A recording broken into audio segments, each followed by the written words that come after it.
Okay. Hello. Woo, yeah, correct. Okay. Hello, and welcome to our family concert here at Plainfield North Choirs. My name is Mr. Christian Larios, and I am one of the new choir directors here at Plainfield North. There are two of us now, which we'll get into in a little bit.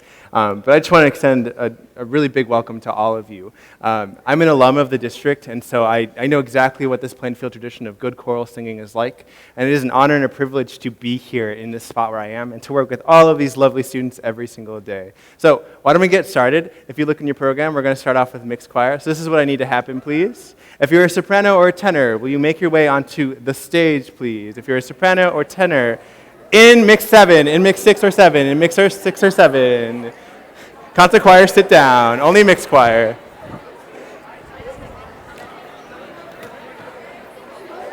Yeah.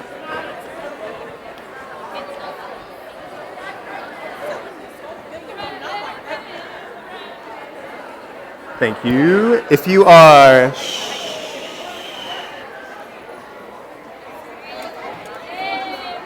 Hey, mixed choir.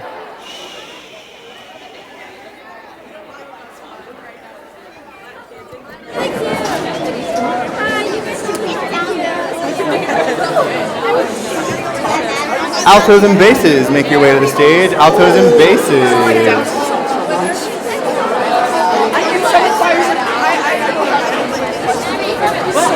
Okay, I've never said that exact. He says so many times. No, I don't. Okay, the one thing I said is that my life's a roller coaster, but it's only going down. Yes, but why do you think it's so weird? No, I said, why do you think it's so much Thank you. Let's bring it back here for a second. Students, you can be quiet now.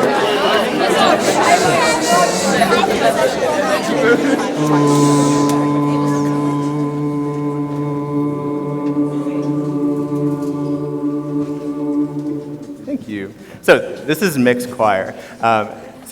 This is our beginning choir. Every student who's never been in a choir here at Plainfield North gets put into this choir. And so it's mostly comprised of freshmen, but we have a couple other people who are in it, who are maybe a little bit older, which is totally great. And so they're separated by voice types. So mixed choir 6, raise your hands. These are all of our soprano and alto voice parts in mixed choir. Put your hand down. If you're in mixed choir 7, raise your hand. This is mix 7, and they're tenors and basses. So they meet at different periods of the day. They work on different things, different kinds of music, but sometimes they do pieces together on concerts. And they also developmentally work on different things. That's kind of the nice part about separating them and having a soprano-alto choir and a tenor-bass choir.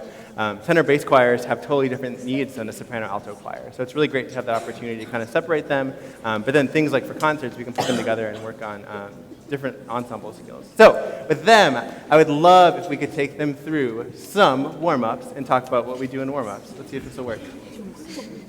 Ah, I did it, okay. So how do we prepare our voices for singing? So every day in choir, we come in and we do warm-ups.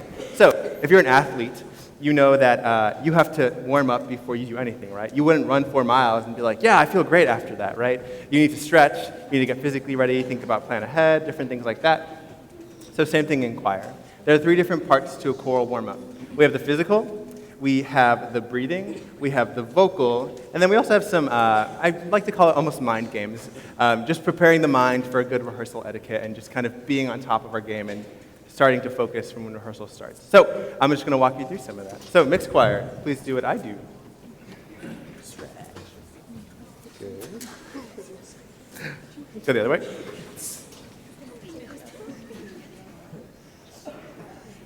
Roll your shoulders. Go forward.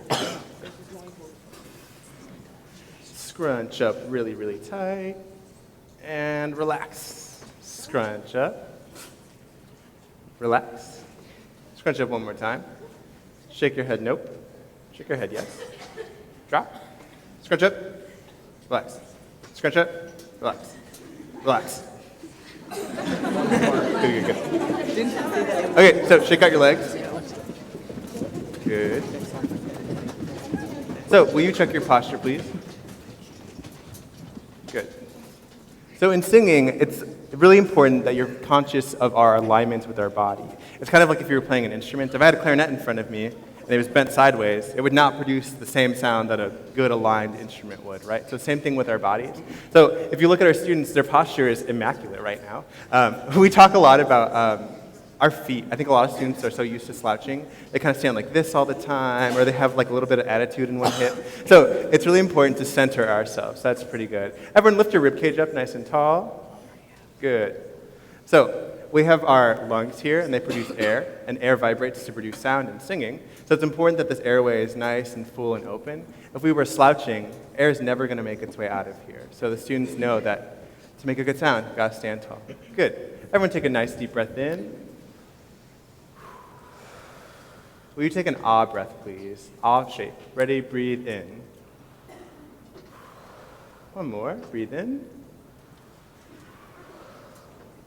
The funny thing about singing is that it's the same as talking, but not at all. When you breathe in singing, it's not the same breath you normally take. All of you breathing right now probably couldn't sing something. So we have to rethink of the way we breathe, even in choir. The way we stand, the way we talk, everything we have to do is a little bit different in choir. So, all right, let's do this, please. I'm going to tell you to bend over in 1 second. I want you to hang there, take a deep breath, and then you're going to slowly come up and align all of your vertebrae right into place. So take a deep breath in one more time. Breathe out. Now bend over. You might have to move a little bit. Kind of just dangle there. Good. Now sway in the breeze, move your arms side to side. Good. Take a deep breath in. Deep breath in. Breathe out. One more, please. Now slowly come up. Slowly. Your head is the last thing to pop up.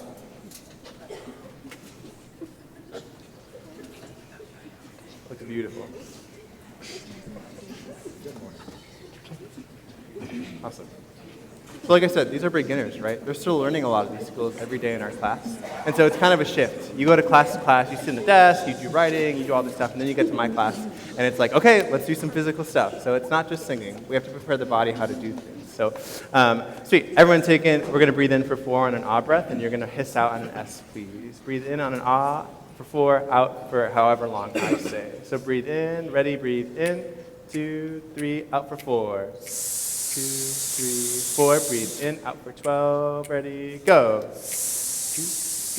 4, 5, 6, 7, 8, 9, 10, 11, 12, breathe in, 20. 2, 3, 4, 5, 6, 7, 8, 9, 10, 11, 12, 13, 14, 15, 16, 17, 18, 19, 20, breathe in, 32. 1, 2, 3, 4, 5, 6, 7, 8, 9, 10, 11, 12, 13, 14, 15, 16, 17, 18, 19, 20, 21, 22, 23, 24, 25, 26, 27, 28, 29, 30, 31, 32. Breathe in.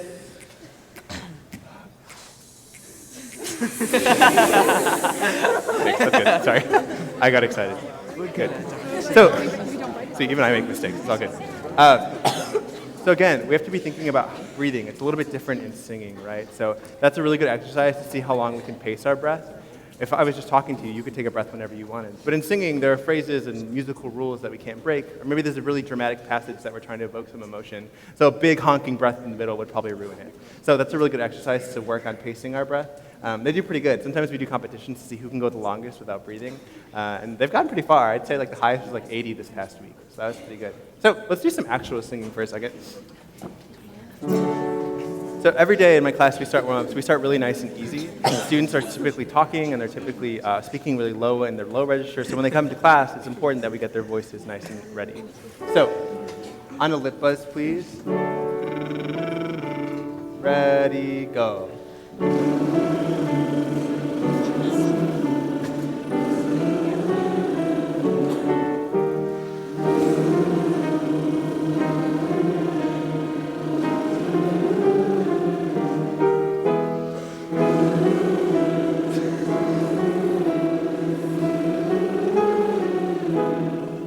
I love that one just to get them going in the morning. It's nice and low. It doesn't do a ton. It's super easy on the voice. And again, it's just to kind of wake them up in their voices. Good. Let's do mi, me, ma, mo, mu. Ready, go. Mi, me, ma, mo, mu. Good. Will you do the hand things that we did this morning? Me. Everyone say me. Me, me, ma, mo, mu. It'll be great. 1, 2, ready, go. Mi, me, ma, mo, mu. Mi, me, ma, mo, mu. Good. So part of the other thing we do in choir is we have to work on making one sound as one unit, right? So part of that is figuring out my vowels. They have to be completely the same with other people, or my sound has to blend in with all these other people. So we do a couple different exercises like that one to focus on vowels. We also sometimes incorporate kinesthetic movements, so with our hands. And that's just another way to kind of help students like engage with the material, right? I can say your vowels need to be taller, but sometimes they need the little reminders, and something like this is really helpful, I think, for kids. Does anyone remember what I said this is, what this represents? PJ. The opening of the soft palate. Yeah, lifting of the soft palate, creating more space in your mouth. Thank you, PJ. I did not plant it, I promise. Okay, sweet. Let's do, so we also work on some music theory in our class. So let's talk about solfege.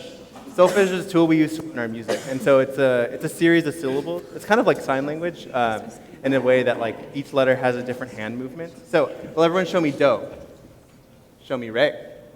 Show me mi. Fa. So. Fa, so, la, ti, do. Good. Sing me a major scale, please.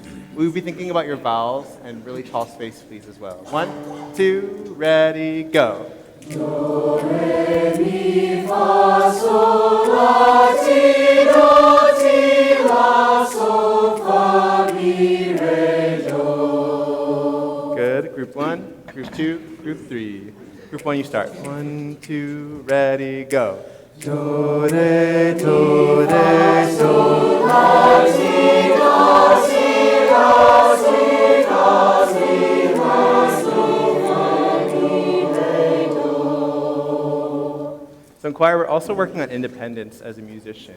A lot of times we could be singing in 2-3 parts, so each person or each section has their own vocal line. Or if you get into concert choir chorale, you end up having more vocal parts. So we can go from 3 to 16, 18, 20, and so there's usually 2 or 3 people maybe on a part in some of the upper groups. So it's really important that you have the independence. So in warm-ups, we also work on that. And so by doing that in kind of a round or having groups stagger entrances, you're kind of working on the independence at the same time, which I think is really great. Can we do the do, do, re, do? 1, 2, ready, go. Do, re, mi, re, do, re, mi, fa, mi, re, do, re, mi, fa, sol, fa, mi, re, do, re, mi, fa, sol, la, fa, mi, re, do. Think tall. Do, re, mi, fa, sol, la, ti, la, sol, fa, mi, re, do, re, mi, fa, sol, la, ti, la, sol, fa, mi, re, do. Do, ti, la, ti, do, ti, la, sol, la, ti, do, ti, la, sol, fa, sol, la, ti, do, ti, la, sol, fa, mi, fa, sol, la, ti, do, ti, la, sol, fa, mi, re, mi, fa, sol, la, ti, do, ti, la, sol, fa, mi, re, do, re, mi, fa, sol, la, ti, do. Good. Will you leave out me? Leave out me. Oh, I know. Leave out me, leave out me. I'll go a little slower, please. If you need to clap or snap or do something on me, you can totally do it. So, do, 2, ready, go. Do, re, do, re. Mi, re, do, re, mi, fa, mi, re, do, Don't say it. mi, fa, sol, la, mi, re, do, re, mi, fa, sol, la, fa, mi, re, do, re, mi, fa, sol, la, ti, la, sol, fa, mi, re, do. Thank you. So good. So, like I said, so as I mentioned, we're also, thank you. Okay. So as I mentioned, we're also waking up students. You know, like I said, they've been doing academic work all day, and it's a big shift to get into choir and to start using your brain differently and actively singing. So sometimes they'll throw in a warm-up that will kind of throw them off their game or get them thinking a little harder or critically about what they need to do to get ready for class. So every Friday, we have a thing called Fun Warm-Up Friday. And it's really an opportunity to kind of create some good morale in the choirs, and it's also a fun way to just get kids singing. We're not so focused on technique. It's really about just having fun and making sure everyone is just enjoying themselves in choir. So this is a really good one for energy. Can we sing Haida? No, Thank you. If you need to move, you can get off the risers. If you're like, I'm gonna fall off, like you can do that. Ready? 1, 2, show them what you got.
So again, just little fun warm-ups like that kind of just get kids energized and ready for a good day in class.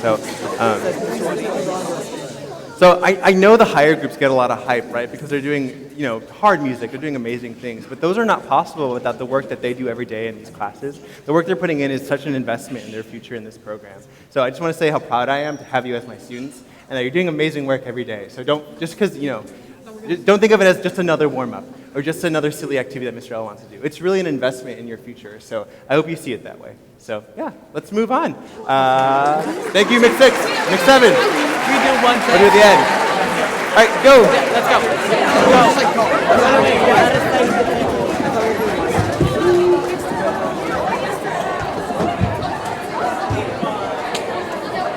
What's up? You can just say. Hello.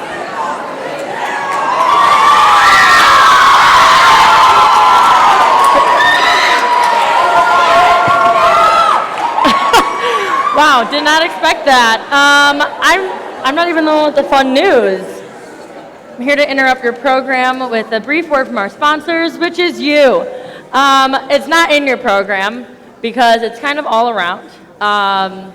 We're going to talk a little bit about fundraising, and by we I mean me. We've got a couple different fundraising incentives and ideas throughout this year. Yes, I know last year we went on a huge trip to New York, which was super exciting, but that wouldn't have been possible without all the fundraising you guys did that year, which was fantastic. But in order to keep money coming in and out of our accounts for different things like this year, we have a new choir. So that's an awesome thing for this program that says a lot about the growth that's happening at Plainfield North and the priority of music. But that also means that it's now another choir to fund, whether that's going to be new music for them or new stoles. Every single student is an investment in terms of our money. And that's something that we don't want to put on the students, and we try to put as much onto our program and fundraising as possible. So one thing that we're going to start with, which is a very easy and very fun type of fundraising, which is kind of hard to see because of the angle of the stage, is we're doing a fundraising night that we've been blasting a little bit on the Instagram. It's just, you go to Noodles & Company, this time we're doing noodles. You can go to, like Buffalo Wild Wings does them, Culver's, Portillo's, a bunch of different places match with schools. So if you go between the hours that they allow, which for us is going to be between 4 and 8 p.m., and you just bring this flyer, or you tell them you're from Plainfield North, or you have a screenshot of the post that I keep putting on social media, they are going to give the school back 25% of their profits, which is a really awesome thing because all of us are going to eat dinner anyways. So why not make a trip to Noodles that night? We have a bunch of these flyers because I know not all of us are tech savvy, and a lot of us, parents, work in offices or work in stores or other restaurants, or they don't work here. Because we do plenty of word of mouth here. But bringing these flyers, even to just have at your receptionist's desk or to talk about it in your teacher lounge in a different school, is a really great way to get the word out, because we're doing as much as we can with our students here and our teacher population. But getting the word out, anyone that does this is going to give us 25% of their profits, and that adds up really fast.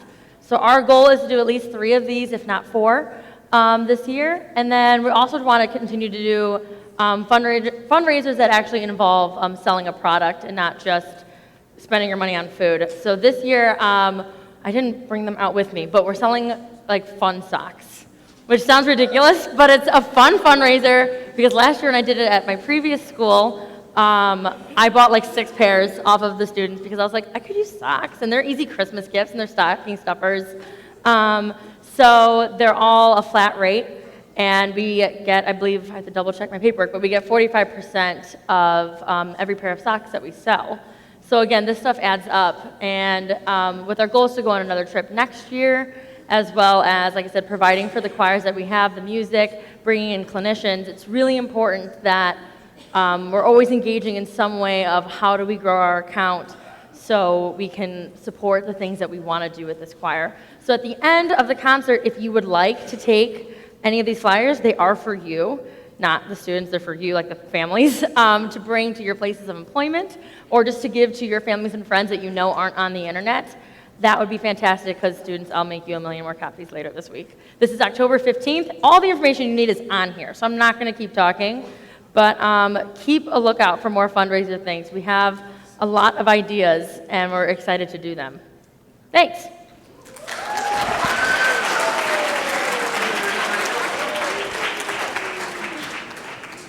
All right, treble choir, let's make our way up to the stage, please. Treble choir.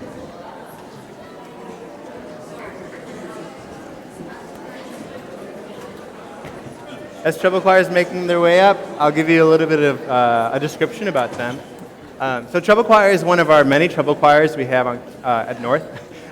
So treble choir just refers to the voice part. So soprano and alto, that's a treble choir. Tenor bass, that refers to bass choir. So these are one of our treble choirs, and they have students in 10th grade all the way up to 12th grade. And so we also have some first-timers also who have never been in choir, but maybe they were in choir in 8th grade, or maybe they were in band prior. So this is a really great place. It's a lot of mixed-match groups of people, but I think that's really great because you get to meet these wonderful, wonderful students. So I'm really proud of the progress we've made this year. So I'm really happy with that. So we're going to talk about how to reproduce the sound that we want.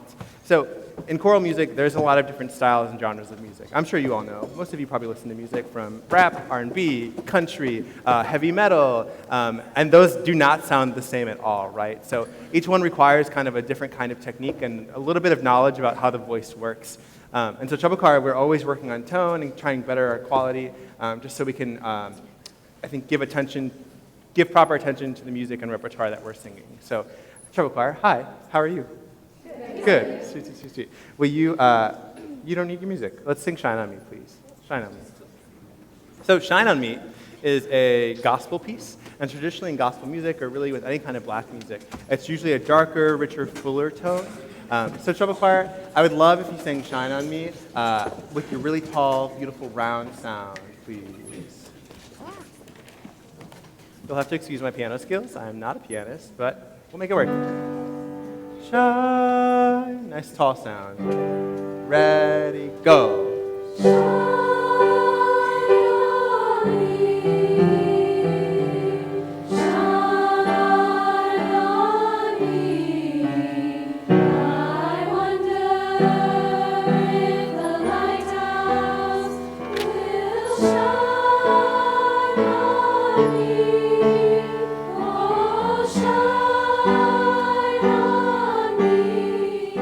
Sorry. Shine on me. I wonder if the lighthouse will shine on me. 1, 2, 3, 4. Oh, thank you. Treble choir, will you sing it with a really breathy, like young, like a little kid kind of sound? Shine on me. Nice little kid sound. Ready, shine. Shine on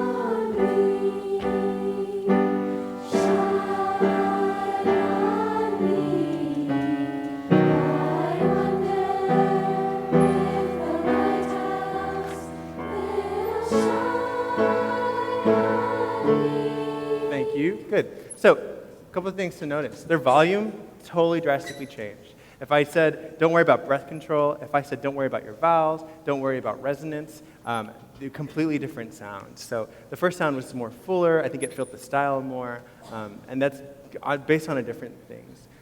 Sometimes we'll do different exercises to work on resonance, to work on color, and just like different qualities of the sound.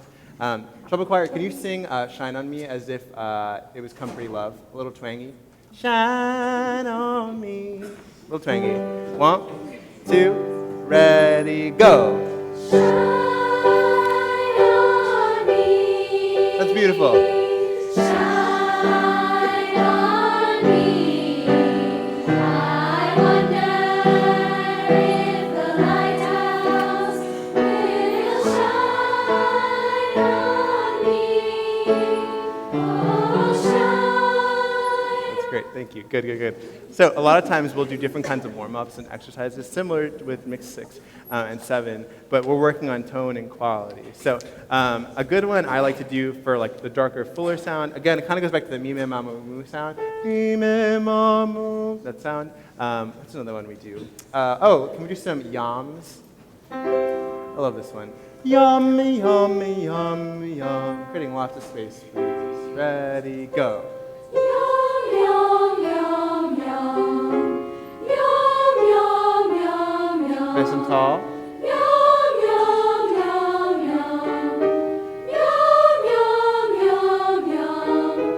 Yum, yum, yum, yum. Good. So yeah, it's about, I think, a knowledge of the voice and how it works. The voice has tons of different areas that it can access to kind of change the sound, especially in our face.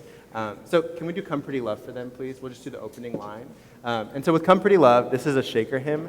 And so it's usually sung by people who aren't really trained musicians, but they're so moved by their faith and the scripture that they start singing and they wrote songs.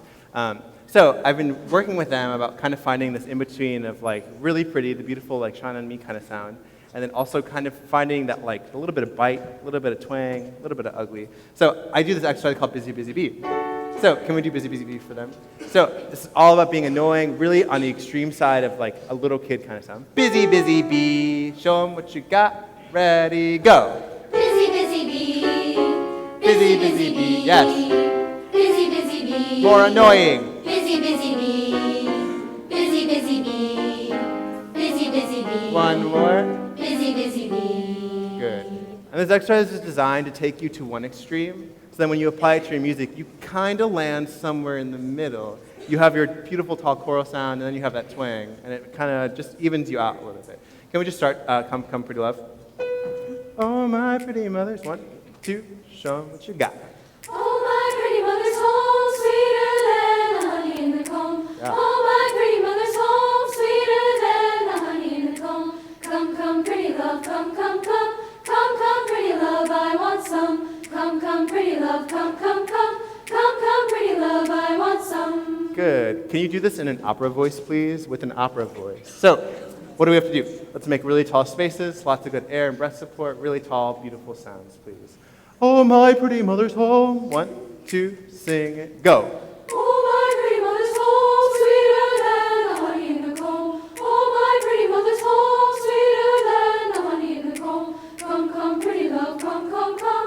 Come, pretty love, I want some. Come, pretty love, come, come, come. Thank you.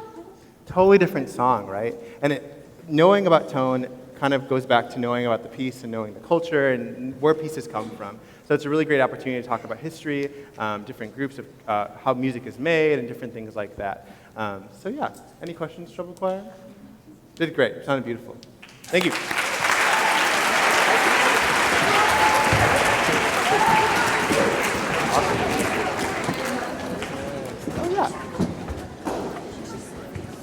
Really quick, as Bellas makes their way up stage, Northern, will you join them on the way up? Bellas and Northern, come up. Northern, go grab your mics and just hang out backstage, please. You're good. Yeah. Hello again. I realized I think I didn't even introduce myself. I just came out talking about money. So that's a mood. My bad. I am Sam Barra. Thanks.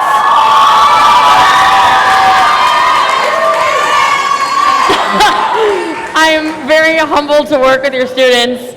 Clearly, they have welcomed me here with open arms. I'm the other director here. We're both new this year, which has been super fun for us both to kind of learn their traditions and also spark some new ideas. Something that we want to transition to talking about is the traditions of our after-school ensembles.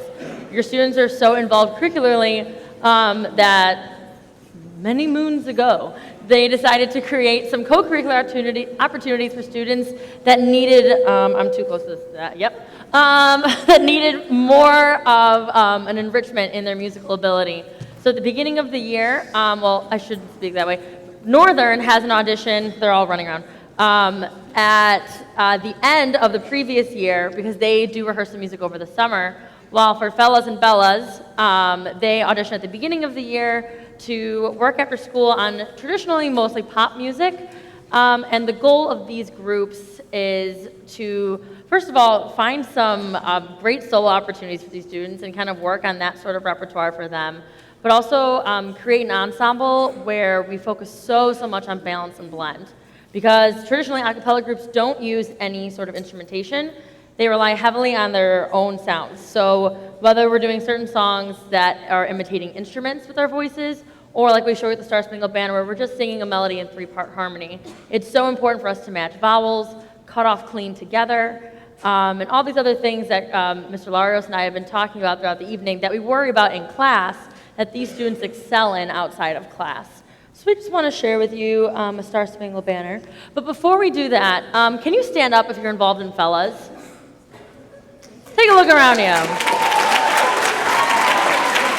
Yeah. Thank you, gentlemen. Have a seat. So they meet every Friday from 2:30 to 3:30, and they've got an awesome song prepared for you for the fall concert. We don't have anything for this concert. That's okay. And these ladies here, we rehearse every Tuesday and Thursday from 2:30 to 3:30, and then Northern meets Tuesday through Thursday, from 2:30 to 4 usually. So without further ado, we're gonna do the Star Spangled Banner. Oh, thanks. That's even better.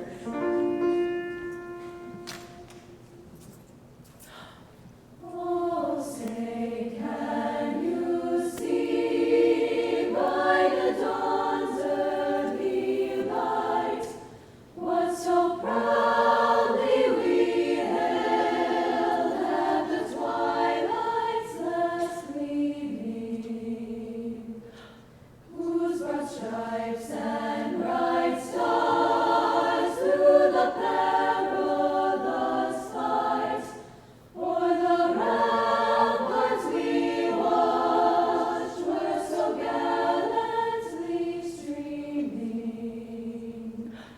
and the rocket's red glare, the bombs bursting in air, gave proof through the night that our flag was still there. Oh, say, does that star-spangled banner yet wave o'er the land of the free and the home of the brave?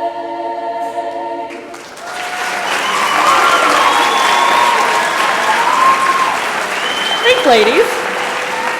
We'll be singing our first Star Spangled Banner. Oh, that's something I should have talked about. We have a lot of opportunities as well for like different gigs. Northern primarily does the madrigals, which Mr. Lars will talk about in a little bit. And we are also featured there too. And we get to sing at a couple different sporting events. And our first is actually the senior night soccer game, which is October 15th, same night as the fundraiser. Eat some noodles, come to the soccer game. What more do you want? That sounds like a great Tuesday night to me. So thank you, Bellas. That's it. And Northern's going to come out with Mr. Lars and talk a little bit more about their spiel and the madrigal dinner. Good job, guys. Okay, so next up we have Northern Voices.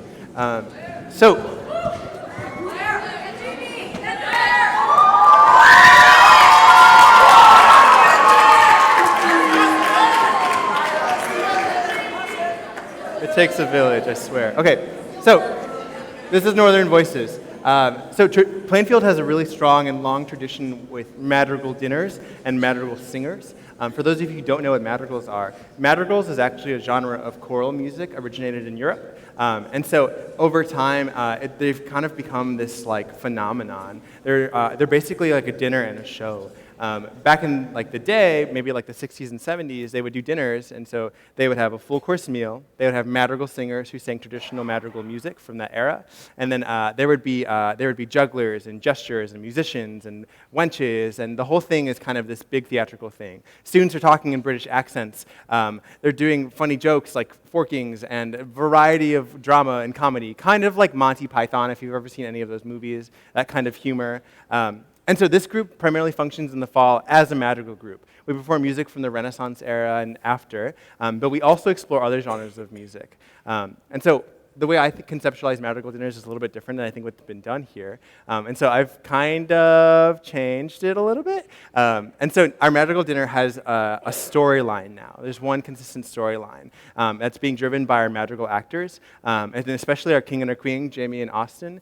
And so they're really driving the story in this little play that we're putting on. And so if you look in your program, you notice that we're singing No Scrubs by TLC, and you're probably thinking, last time I checked, No Scrubs was not alive in the Renaissance era.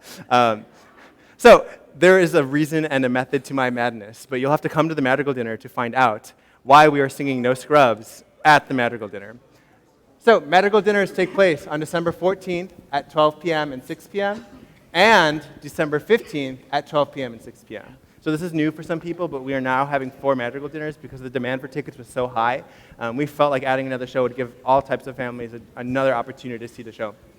So the important thing to know here is that tickets go on sale on November 1st at 7:30 a.m. So the link will go live on our website, which is now in your program, and we'll also share it on social media as well so you can get those tickets.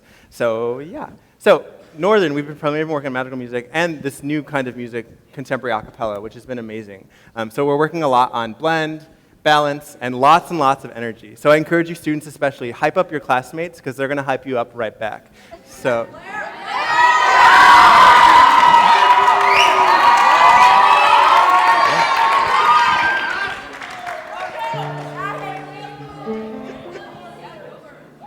All right, this is No Scrubs by TLC.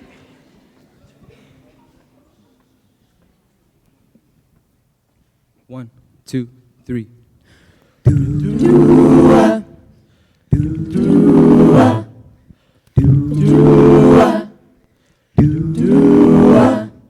Scrub is a guy that thinks he's fly, but is also known as a buster. Always talking about what he wants and just sits on his front butt. So no, I don't want your number. No, I don't want to give you mine. And no, I don't want to meet you nowhere. No, I don't want none of your time. No, I don't want no scrub. A scrub is a guy that can't get no love from me. Hanging out the passenger side of his best friend's ride, trying to holler at me.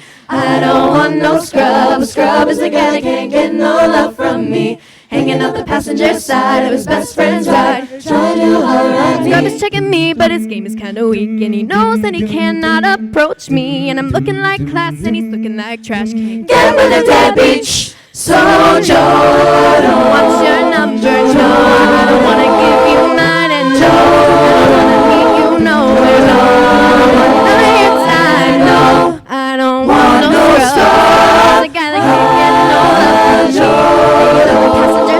The passenger side of his best friend's ride, trying to holler at me. I don't want no scrub. The guy that can't get no love from me. The passenger side of his best friend's ride, trying to holler. If you don't have a car and you're walking, oh yes, son, I'm talking to you. If you live at home with your mama, oh yes, son. You have short, but you don't show love, oh yes, son, I'm talking to you. Wanna get with me, but no money, and no, I don't want no scrub. No scrub. No scrub. No scrub. A scrub is a guy that can't get no love from me. Hanging out the passenger side of his best friend.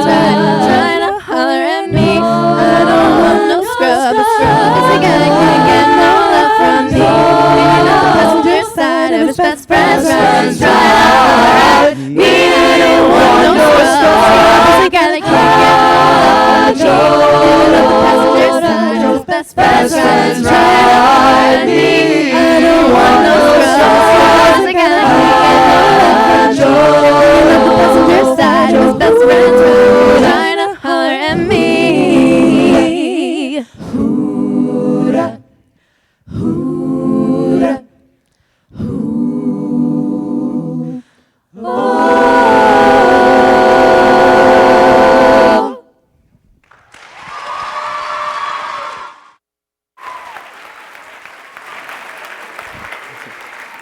Sweet. Hey, I'll take it. Haley. I'll take it. Yeah. Sweet, sweet, sweet. Am I on? I don't know. Sweet. Am I on? Cool. Okay, so next, I would love to talk about parent involvement with our lovely representative from the Choral Advocates, Miss Karen Steinbach.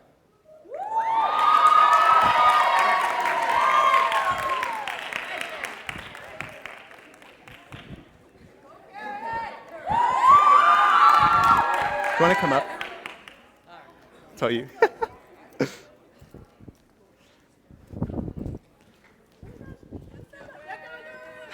I'm here. Can you hear me? Good evening. So the last time I got to hold a mic in front of your students, I led them through yoga. It was very, very fun. More yoga. So tonight I get to stand before you as a choral advocate, not because I was the best volunteer. There are some families that have been doing this for a very long time. They've put one round of students through. They get to do it again. A huge round of applause needs to go to Mr. and Mrs. LeBlanc, Mr. and Mrs. Tracy, Mr. and Mrs. Brotherton, and Mr. and Mrs. Doonan, because they've been doing it for a while, so applaud them.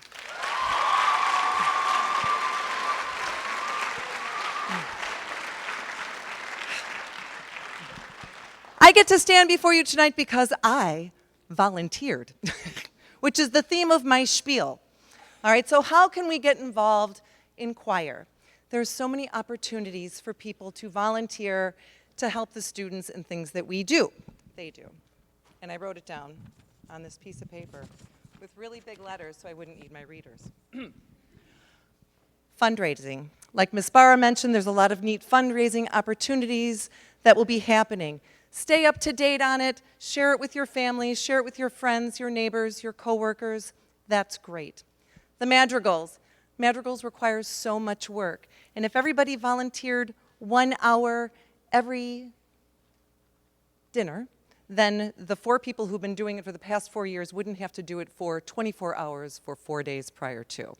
So there's something for everybody. If you are antisocial and you don't want to come and talk to people, there are things behind the scenes that you can do. If you can build things with hammer and nails, John, volunteer.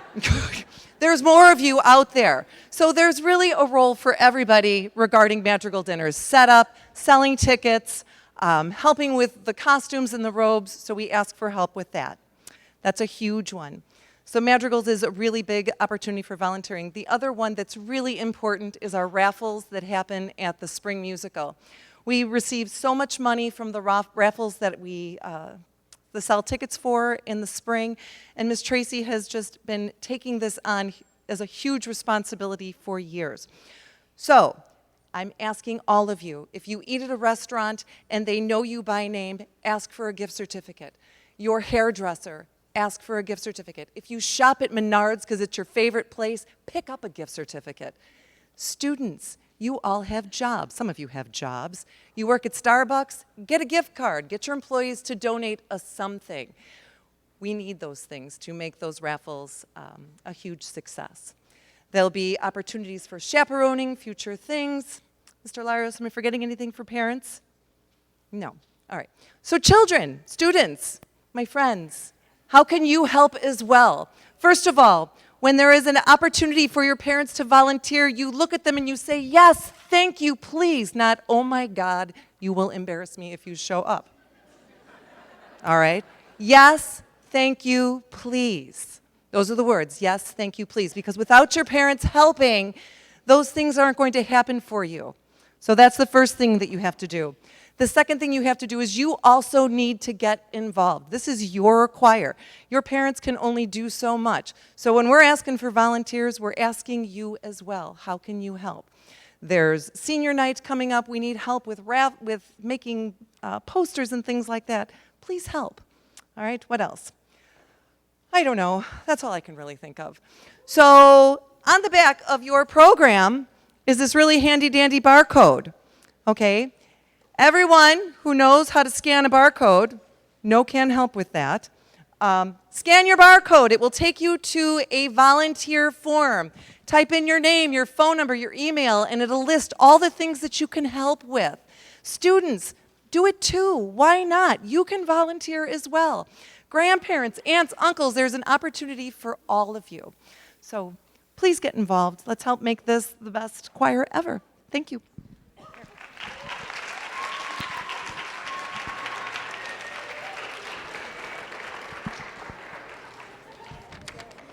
Hello again. Hi. Am I on? Hello? Hi. Thank you. My self-esteem is just in a great place tonight. Can I please welcome up Chorale to the stage?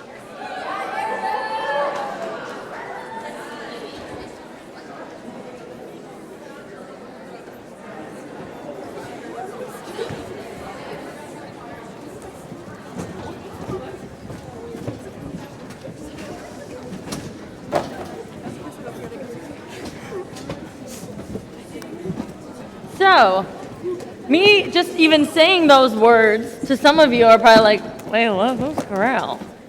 This is their stage debut. How exciting. Chorale was born on a cold winter's night. I'm just kidding. But Chorale was born last year, at the end of last year. Like I said, this program is growing in such a positive way, and we were in desperate need of an advanced treble choir. We have girls that show exceptional tonal skills, sight reading ability, and have the work ethic to make another choir happen at an advanced level, which is hard because it is a different commitment in terms of in the classroom. It requires much more of them vocally and mentally. They're doing music that's also being done at college levels, which is exciting. And it's great to be able to provide this opportunity because truly, concert choir can only be so big before the balance is just ridiculous. So we decided to make another choir for these girls that have exceptional skills and need a place to sing. So this year, we have 3 different songs for you, but we're not going to sing them tonight. But what our goal tonight is to talk to you about is what happens when the director gives the students a piece of music. What we show you in October 17th is not even close to what actually happens the first time they're ever looking at a piece of music. So, wink, wink. I'm just passing out this new song to you, ladies. Please take out your music that I just handed to you right before you came on stage. The song that they're learning tonight is Hotarukoi, which is a traditional Japanese children's song that's sung in a round. And a round form means that in like one melody being sung by separate groups, kind of like what Mr. Laros was showing with mixed 6 and 7 when they started the scales, but they all started at different times. That's the idea of a round. It sounds easy because you're all singing the same melody, but it is not. It is not easy at all because it's so tempting to go to another person's part and just sing it in unison. So that's beside the point. They get a piece of music. It just looks like black notes on a white page and means nothing to some of us that have never seen music before. Thankfully, the singers I have in front of me are exceptional. So the first thing they would do is they would take out their pencils because they always come so prepared to class. And if they need a pencil, they ask me for one, and I have extras because I'm also prepared for class.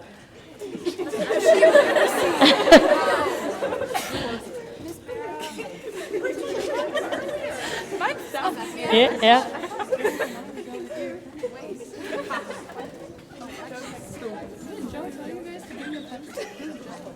All right, cool. So, I would tell them to have a seat. and to write in their solfege, which most of them actually already have written in, but they're going to pretend to do it while I talk to you about what that means.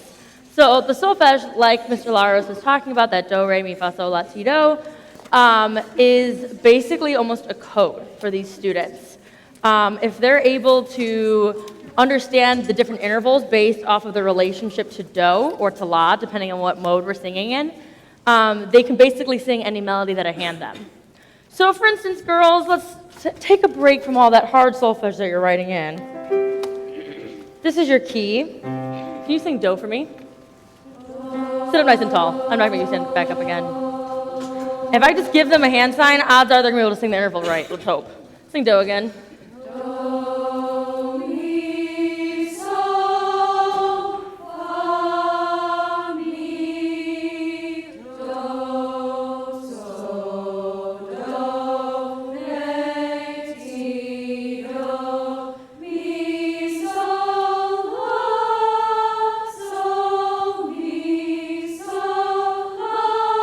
And I can go on and on forever and ever. But the idea is that they understand the relationships between those pitches and that they just have to basically assign the note names in their music to those pitches. So they would start, let's say the song starts on la, which it does. They would just start on la and move from note to note, knowing what its new name is. Instead of A, B, C, D, E, F, G, whatever, the notes on the piano, we as singers call it do, re, mi, fa, sol, et cetera, et cetera. So they've written in their solfege, they're ready to go. The next step that we would do before we even sing it is understand the rhythm. So when it comes to looking at the rhythm, every single one of those symbols means something, whether it's a quarter note, half note, whatever. They all represent a unit of time. So the students looking at this would sit and clap what their rhythm is going to be, which they're going to do for you in a minute, while I will usually keep count as the metronome, just keeping them in time. And they will just clap to learn that part easily, so they just have to add pitches to it. They already have the melody basically in their heads, now they just need the notes. So ladies, if we were to start from the beginning, and let's say we stop at measure 11, can you please just count and clap the rhythm? 1, 2, 1, 2, 3, 4. 1, 2, 3, 4. 1, 2, and 3, 4. 1, 2, 3, 4. 1, 2, 3, 4. 1, 2, 3, 4. 1, 2, 3, 4. 1, 2, 3, 4. 1, 2, 3, 4. 1, 2, 3, 4. 1, 2, 3, 4. They had a page turn in there. My bad. Sorry. But the idea there was that if you noticed, I know I set you up for failure, I'm sorry.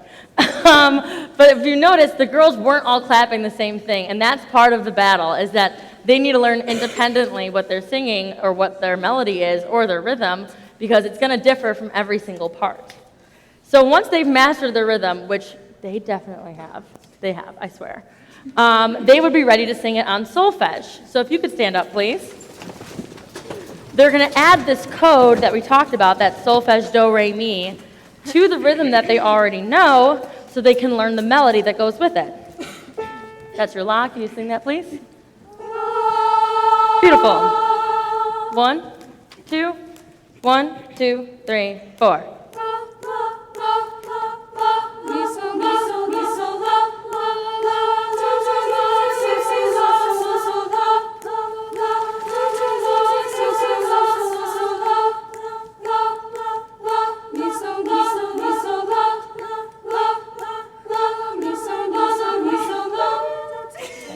Yeah, they're ready to go for that.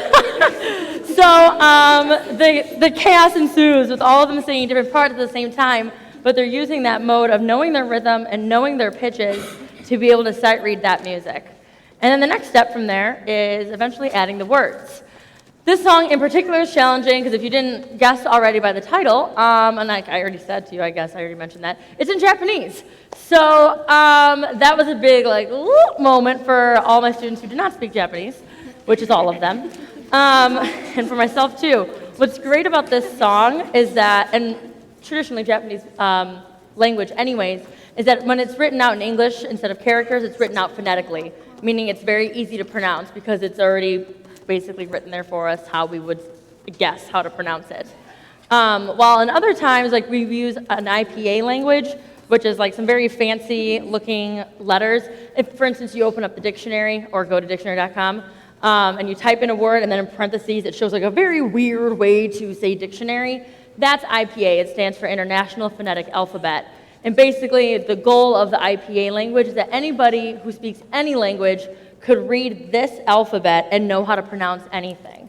So if, for instance, Japanese wasn't phonetic, or if I were to give them perhaps a Russian piece or a French piece that requires a little bit more hand-holding in terms of the pronunciation, the IPA alphabet is super, super helpful in making sure we're all agreeing on the same vowels and consonants, so we're doing the language justice. But we've already gone through the language. So we're going to show you a little bit of what the final masterpiece looks like for 10 measures. On text, please. 1, 2, 1, 2, 3, 4.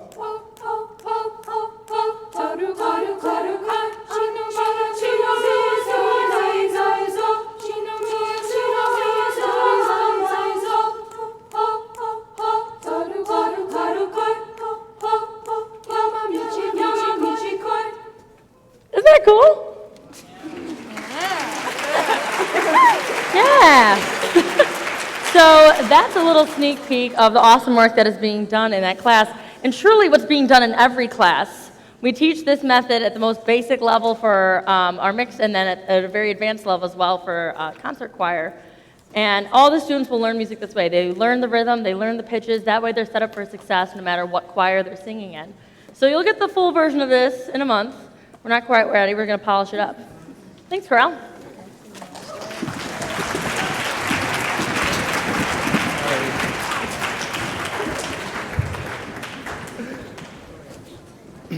Okay, a couple of things need to happen, please.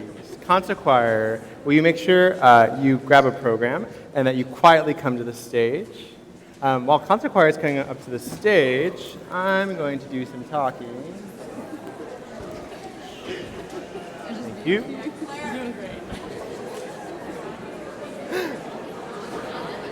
Oh, that's chaos.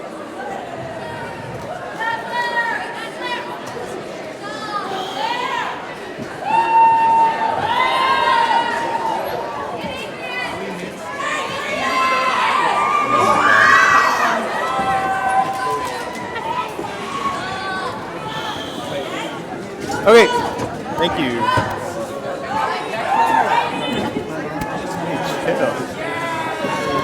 Okay, so I wanted to take a moment to talk about something really near and dear to me, is the long-term effects of being in choir. So your child decided to do choir, and you're like, yeah, that sounds great. They're going to sing pretty songs, kumbaya, all that stuff, and maybe learn a couple of things along the way. And so for me, growing up, choir was really that place I became a human being, I think. I learned so much about myself, being a leader, confidence, and finding my own voice. And so that's a common thread across all choral classrooms around the country. And so I just want to take a moment and talk about this study that Chorus America does every couple of years. Chorus America is a national organization for choristers, choral directors, singers, musicians, and it's a really fantastic thing that they do, this impact study. So they poll adults and children from across the country who are actively singing. And so just so you all know, an estimated 42.6 million people in the U.S. sing in more than 270,000 choruses today. That's far more than participating in any other performing art. What your students are doing is creating a community. They're connecting with over millions of human beings every single day by being part of choir, which is an amazing thing. We've also seen that people who sing in choruses demonstrate characteristics that make them remarkably good citizens. 90% of all choristers who are registered voters voted in state and national elections. That's far more than the 70% of people who general people who don't sing, who voted. We also find that students in choir are academically way more successful. Both parents and educators from every discipline attribute a significant part of their child's academic success to singing in a choir. So I hope you think of choir as an investment for your child and a place for them to grow, not only as singers and musicians and learners, but also as a place for them to grow as people. In an effort to align with the district's new social-emotional initiative, the district has hired a ton of new social workers all over the district. We've started implementing Wellness Wednesdays. My students do so much throughout the week. They're in drama rehearsal, they're in sports, they're dealing with things outside of school, they have jobs, they're in AP classes, they're dealing with so much. So for us to spend 15 minutes every Wednesday just trying to relax, de-stress, have some fun, maybe let some things out that they're holding on to, has been so valuable for me as a director and kind of an investment I'm making in my students. So that's something we're really pushing for, I think, is not only teaching the musical things, but also investing in the whole child, so their emotional well-being and their social well-being as well. So I just want to take a moment to talk about that, especially for you as the parents, that you know that this is happening. So I would like to welcome Concert Choir up to the stage now. So Concert Choir is comprised of 9th through 12th graders. This is an audition group. They show high skills in sight reading. They show high skills in vocal and tone quality. And they're also really, really fine musicians. We work at a level that's very fast. So students in Concert Choir are auditioning for ILMEA next week. ILMEA is an opportunity to be basically like an honor choir. They get to compete against, let's say, like 800 other students for a spot at the state level. Actually, no, that's a lie. Over thousands of students to compete to be in a spot in a chorus at the state level, and then like 800 or so students to compete to be in a spot at the district level. And the district spans all over our area, not just Will County or not just Plainfield. But it's a really amazing opportunity. Students get to work with a star conductor and get to meet a bunch of students from the different areas. So that music is incredibly difficult, and they've had it since, May? They've had this music since May, so they've been working all summer. And I was honestly very pleased with when they came into my rehearsals, and they were so ready to go on the music. So in addition to that, they're working towards the festival we're going to in November. They're working on collage concert music. They're just doing a little bit of everything right now, which is kind of crazy, but they're doing it so well because of those musicianship skills. So with them, I would love to talk about what we do after we learn all the notes, after we learn all the rhythms, and start making actual music. So we have this very lovely piece called Musica. Sorry. Got it. We have this really lovely piece called Musica that I would love to sing for you. So we're just going to do a couple of things on this piece. So give me one sec.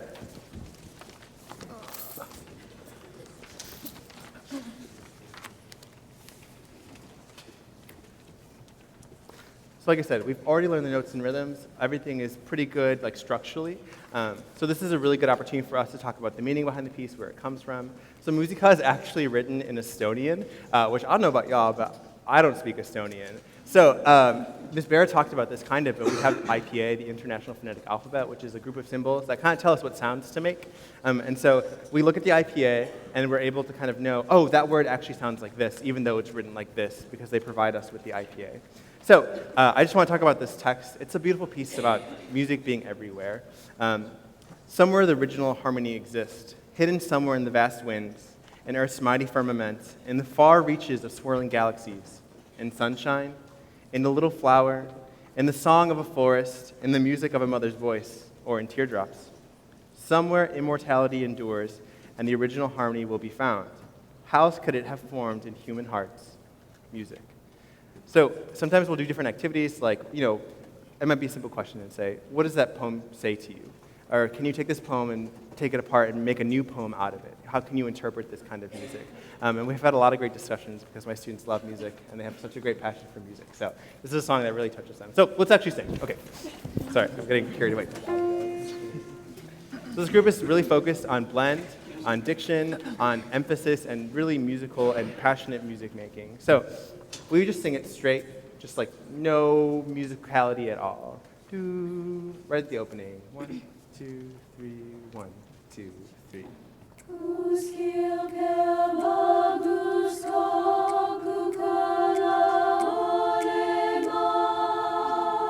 Thank you. We put a little phrasing on it. Will you grow into that long note, please? The ko, ku, ko, la, right there. Start a little softer, please. 1, 2, 3, 1, 2, 3.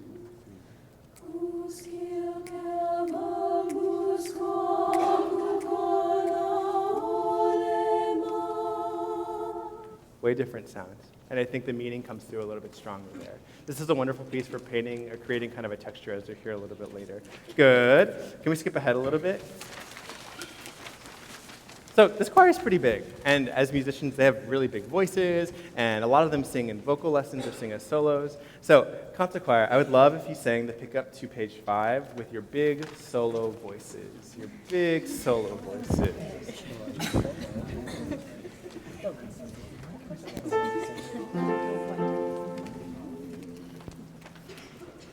Don't even think of the word blend. It doesn't exist right now. 1, 2, 2, 2, 3, 3.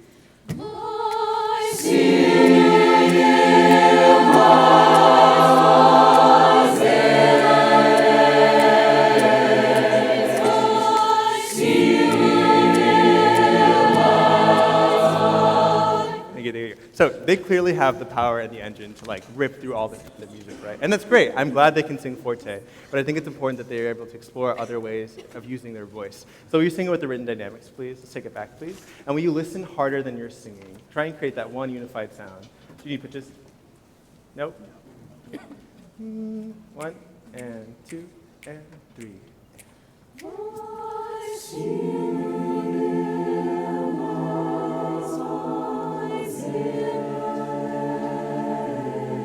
Crescendo.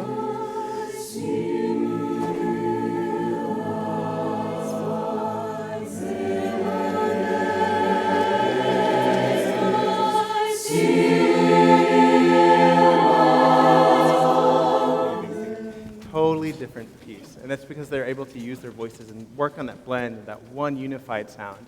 So it's really kind of wonderful. So we're going to sing this piece in its entirety. You'll hear it again on the concert, but I just really wanted to give you a preview of something really musical, and I think something that really requires a lot of finesse and an understanding of our voices and how to use them in a different way that's not super loud or super sing-songy. So let's do it.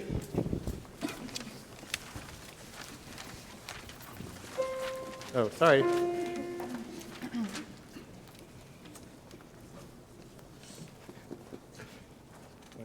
2, 3, 1, 2, 3.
Stay. Thank you. So we're almost done here. So really quick plug. If you look in your program, we have some information about our social media. Ms. Bear and I are really active on social media. We think that's a great way to connect with everyone, especially students and families. So if you look at the bottom, it says follow us at Plainfield North High School Choir. So we're on Facebook right now and Instagram. So I would love if you followed us. We post a lot of information there. We fundraisers and even just things we do in the classroom. It's really great to kind of get an inside view. If you also look at the bottom, we have our new website, which just went up today. But we're at choirspnhs.com. So there's a lot of information starting to be put up there. Our calendar is in the process of going up, as well as information about specific choirs and some other information up there. So check that out if you would like. So last bit of thing we have to do is we have to sight read, folks.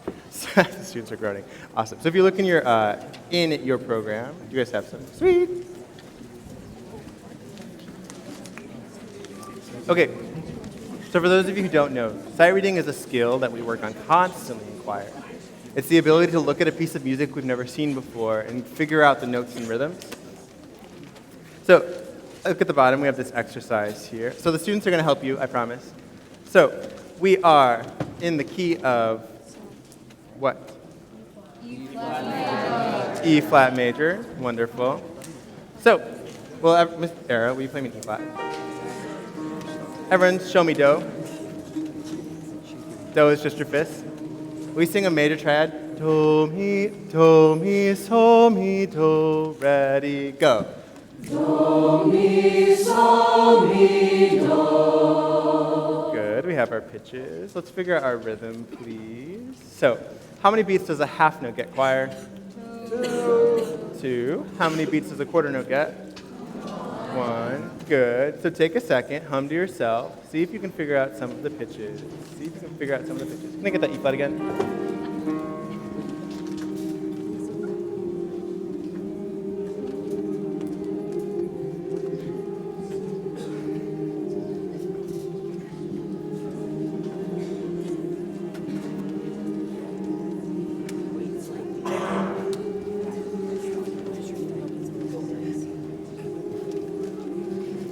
Okay. So I usually give them more time, but for this concert, I think we should all go home soon. So when we do these kinds of exercise, I ask questions to the students to kind of prompt them into that higher level thinking. So that includes music theory concepts, to have them make connections to the theory that we do in class, but also kind of reinforce them and kind of give them context on why learning those things are important, especially when we're looking at a piece of music like this. So I asked what key we're in. I asked about rhythm, so it's important that students know the durations of things. And again, we're using solfege, that system of whole steps and half steps and intervals that students already know. So everyone show me do. Sing it, please. With hand signs. 1, 2, ready, go. Do, re, mi, fa, mi, re, mi, fa, mi, re, do. Thank you. That's really good. Sweet. Okay. Thanks. Sarah. So again, sight reading is just a really great way to reinforce those skills. We have one last thing for you. So like I said, every Friday we have Fun Warm Up Friday. And so I thought how fitting would it be if we sang a tradition that's very alive at Plainfield North. And so at the end of every Friday warm-up session, we sing Wise Man by Elvis. Wise man say, only fools rush in. So we're going to sing Wise Man for you as a nice way to send you off. So, oh, sure. Everybody, Wise Man. Yeah, stand.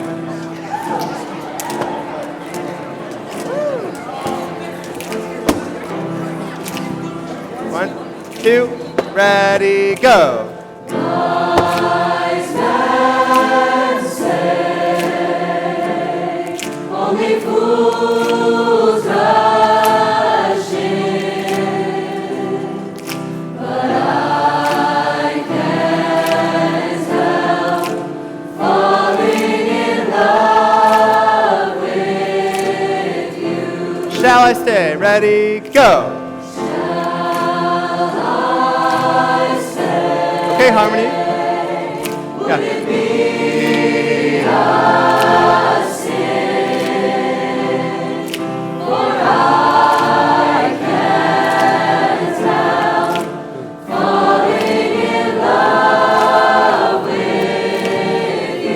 Take my hand. Ready, go.